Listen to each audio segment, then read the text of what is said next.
हरे कृष्णा, राधे राधे। आज की वीडियो में मैं आपको शरद पूर्णिमा की बहुत ही सरल पूजा विधि बताऊंगी। शरद पूर्णिमा पर भगवान विष्णु और माता लक्ष्मी जी का पूजन किया जाता है और साथ में ही चंद्र देवता का भी विशेष पूजन किया जाता है। सबसे पहले हम चौकी लगा लेंगे। चौकी पर लाल रंग का या पीले रंग का हम आसन बिछा लेंगे। अगर आप मंदिर में ही पूजा कर रहे हैं तो ठीक है, नहीं तो आप अलग चौकी लगाकर पूजा करना चाहें तो कर सकते हैं।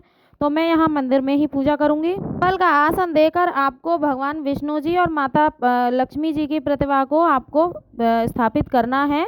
मैं फोटो या मूर्ति स्थापित नहीं करूंगी क्योंकि हमारे पास पहले से ही भगवान विष्णु और माता लक्ष्मी जी की है प्रतिमा। अब चावल का आसन देकर हम गणेश जी को स्थापित कर लेंगे। यहाँ पर कोई भी विशेष पूजा जब हम करते हैं तो गणेश जी का पूजन सबसे पहले किया जाता है। इसके बाद अब हम चंद्र देवता बनाएंगे, तो हम थोड़े से चावल लेकर उनसे हम चंद्रदेव की आकृति बनाएंगे। चाहे तो ये पूजा छत पर भी कर सकते हैं, यानी खुले आंगन में भी कर सकते हैं। फिर आप अपने घर की बालकनी में भी ये पूजा कर सकते हैं। चंद्र देवता की जो छाया होती है उसमें पूजन करना बहुत ही शुभ माना जाता है। यदि आपके घर में आंगन या बालकनी नहीं है तो आप घर में ही आप इस तरह से चावल से चंद्रदेव की आकृति बनाकर पूजा आप घर पर कर सकते हैं। हम यहाँ पर चावल से चंद्रदेव की आकृति बनाकर उसमें एक चांदी का सिक्का रख लेंगे। इसके बाद अगर आप चाहें तो यहाँ पर आप कलश की स्थापना कर सकते हैं। अगर आप नहीं कर सकते हैं तो कोई बात नहीं। अब हम जल के छींटे लगाकर शुद्धिकरण करेंगे, यानी सबको भाव रूपी स्नान करवाएंगे। तो हम दिया जलाएंगे और सभी को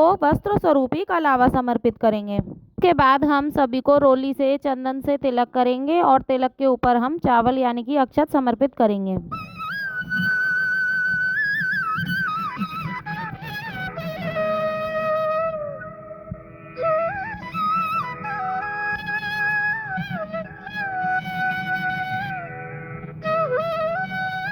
इसके बाद हम भोग समर्पित करेंगे। तो भोग में आप कोई भी ऋतु फल ले सकते हैं जो आपके पास हो, और आपको आज के दिन खीर अवश्य बनानी है क्योंकि आज के दिन खीर का विशेष महत्व होता है। पूर्णिमा को लक्ष्मी पूर्णिमा के नाम से भी जाना जाता है। आज के दिन लक्ष्मी जी की विशेष पूजा अर्चना की जाती है। भोग में हमें तुलसी दल अवश्य रखना है, साथ ही हमें दक्षिणा जरूर समर्पित करनी है। आप अपने सामर्थ्य के अनुसार कुछ ना कुछ दक्षिणा जरूर समर्पित करें क्योंकि दक्षिणा हमारी पूजा में रही कमियों को पूरा करती है। शरद पूर्णिमा पर खीर का विशेष महत्व होता है, तो आज के दिन आप खीर जरूर बनाइए और हो सके तो चांद की रोशनी में आज के दिन खीर अवश्य रखिए। मान्यता है कि शरद पूर्णिमा के दिन चांद से अमृत बरसता है। धूप दीप जलाएंगे और आरती करेंगे। पहले हम गणेश जी की आरती करेंगे, फिर उसके बाद हम भगवान विष्णु जी की आरती करेंगे, माता लक्ष्मी की आरती करेंगे। तो बहुत ही प्रेम पूर्वक हमको आरती करनी है। आरती करने के बाद हाथ जोड़कर पूजा में रही कमियों के लिए क्षमा याचना करेंगे, अपनी मनोकामना पूर्ति के लिए प्रार्थना करेंगे। तो इस तरह से शरद पूर्णिमा पर पूजा की जाती है।